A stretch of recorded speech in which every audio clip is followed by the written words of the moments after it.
everyone, and welcome to the concession stand here on the KB Radio Network. I am your host, Kevin Reed, and this is the review of the new action thriller directed by David Ayers, starring Jason Statham, A Working Man. This film is co-written by David Ayers and Sylvester Stallone. You know, David Ayers, he has given us some really fire movies in the past.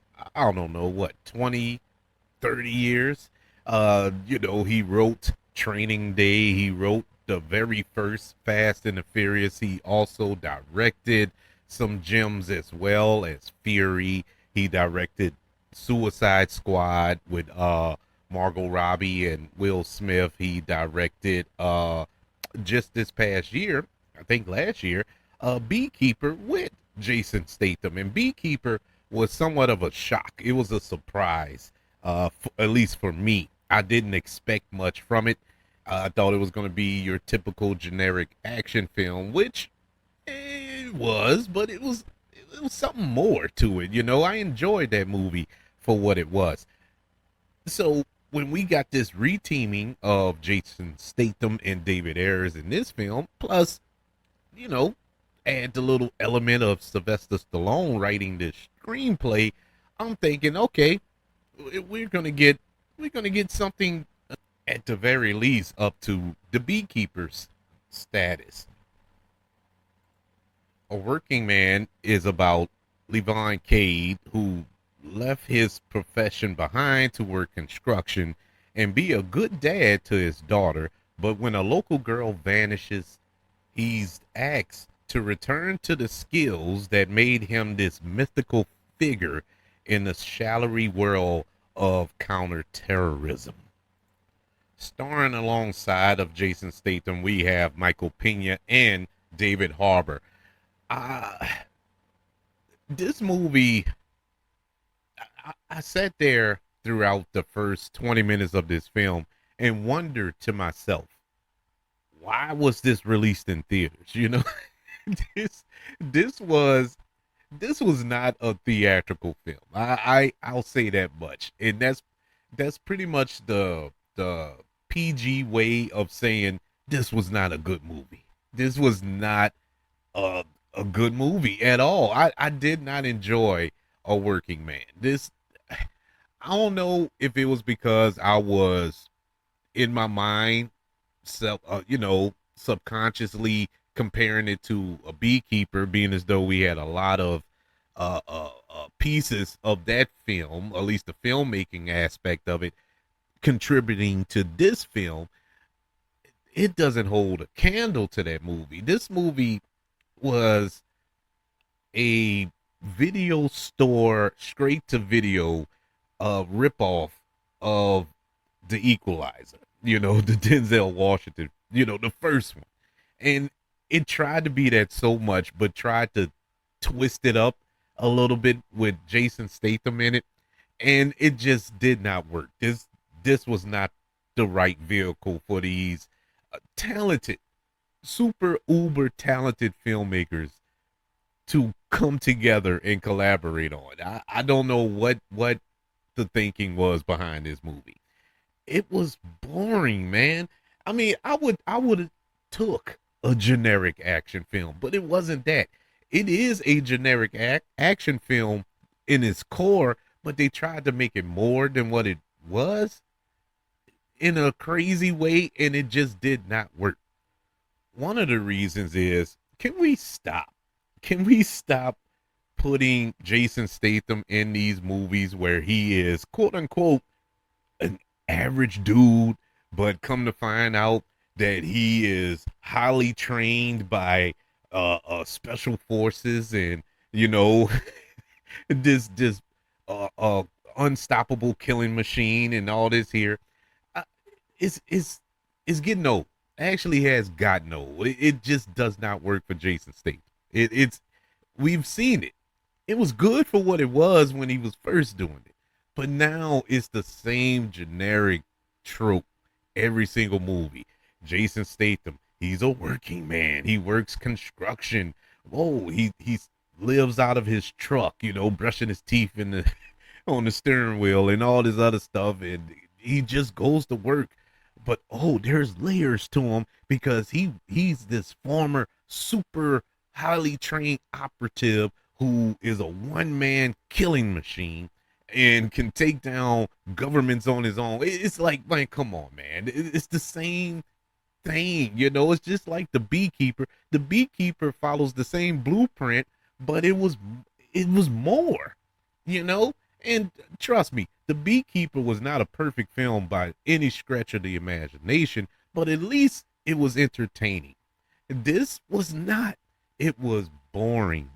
The villains were just generic, it was nothing but henchmen, just henchmen, and no substance at all. There was no development of the villains at all. Just insert big bad here and all this. Yeah. It was nothing to really fear as far as your protagonist. Your protagonist was going up against nothing but little underlings, and it was no real serious threat to him. Nobody that would really challenge him throughout the film. There was no challenges for Jason Statham's character throughout this film. They did introduce one character who I guess would have been a good foe for him when we arrive at the climax, but that felt like a wet fart. You know what I'm saying? It was just bleh. It was bleh. But I will say this: if I had seen this movie on Prime or Netflix, I probably wouldn't have batted an eye. This probably would have ranked higher. It would have got a better grade than what I'm about to give it. But being as though they had the audacity to put this in theaters, I gotta rank it low because this is not a theatrical experience at all. I mean, I will say this: Jason Statham, I enjoyed him, but he's the same as he was in any other movie. If you come in here thinking you're going to get a different side of Jason Statham, you're going to get your feelings hurt because he's Jason Statham. He's the same. He's the. This is the same character from The Transporter. This is the same character from Hobbs and Shaw. This is the same character from The Beekeeper. This is the same character from Meg. He's the same in every single movie. That ain't a knock. I'm not knocking Jason Statham because I actually like Jason Statham. The only time Jason Statham will blow your mind is when he pops up in a comedy. Like I've seen him. What was that with Melissa McCarthy? Was it Spy? I think it was Spy. He was awesome in that movie because he was a completely different person than what we normally see him as. Funny, I mean, hilarious in that movie. He actually stole the movie, if you ask me. But other than that, no. Or if you put him in a Guy Ritchie film, Guy Ritchie knows how to work with Jason Statham. But I don't know. I don't know, man. I'm not gonna say he's mailing it in, but he's just the same guy in every single film, and it's gotten old. I want to see something different. I want to see him get beat up. I want to see him in peril. But we don't get to see him in movies or films like that. And it's just, who wants to pay their money to see it? The end result. But the rest of the cast, it was a waste. It was a complete waste. Michael Pena, man, what is going on, bro? That dude is phenomenal. And he was in like three scenes, and two of them he was just crying, so he was useless. David Harbour is a beast, man. He is a national treasure, and his character was very interesting. The backstory, the setup for his character was very, very interesting, and we got nothing. They introduced him, and he was relegated to a babysitter. Oh, this movie it disappointed me on so many levels. The only positives I have, Jason Statham, he wasn't bad. Like I said, I wasn't knocking him for that long speech that I gave. That wasn't a knock. It was cool. If you're a Jason Statham fan and you love what he does, this is the movie for you. He is who he is, and I did enjoy him. I'm a fan. And so I did enjoy him. But as far as the rest of the movie, nothing else. The action was fine. It was some good fight scenes in here. But like I said, nothing to wow you, nothing to blow your mind. It was just Jason Statham beating the piss out of people, and that was that. That was that. So I must say, for a movie I had not too high of I did have a level of expectation, being as though I was over the moon for the Beekeeper. I was expecting at least up to that, or at least close to it, and this didn't get that close, and I'm a little disappointed by that standard. A Working Man, starring Jason Statham, gets a letter grade of a D plus. Yeah, it's disappointing, very disappointing, and it's disappointing that we've arrived to the month of April, and 2025 has not been banging, man. I have yet to see a film that floored me. Nothing that has been released this year so far has, just set the bar for me, as far as, all right, this is the movie. Somebody got to come and top this one. Nothing. I've seen a couple of good movies. Wolfman was pretty good. I can't think of nothing else.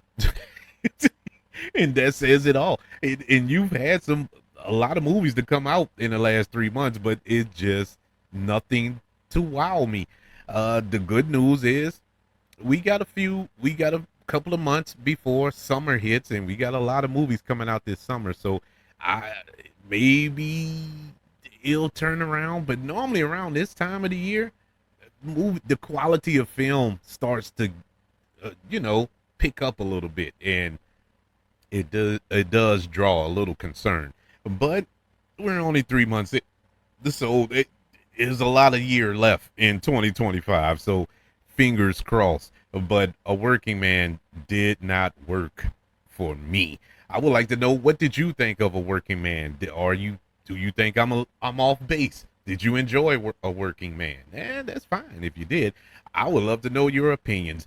Email the show, kbradiopodcast@gmail.com. You can also search for this show on all social media platforms. Just search for the KB Radio Network. Also, don't forget about YouTube. Subscribe to the KB Radio Network channel and like this video if you don't mind. Also, don't forget about the 5 stars, the reviews, and sharing this show if you're listening on Apple Podcasts, Spotify, iHeartRadio, wherever you are currently listening to the concession stand here on the KB Radio Network. Everybody, thank you for joining me for this review of A Working Man.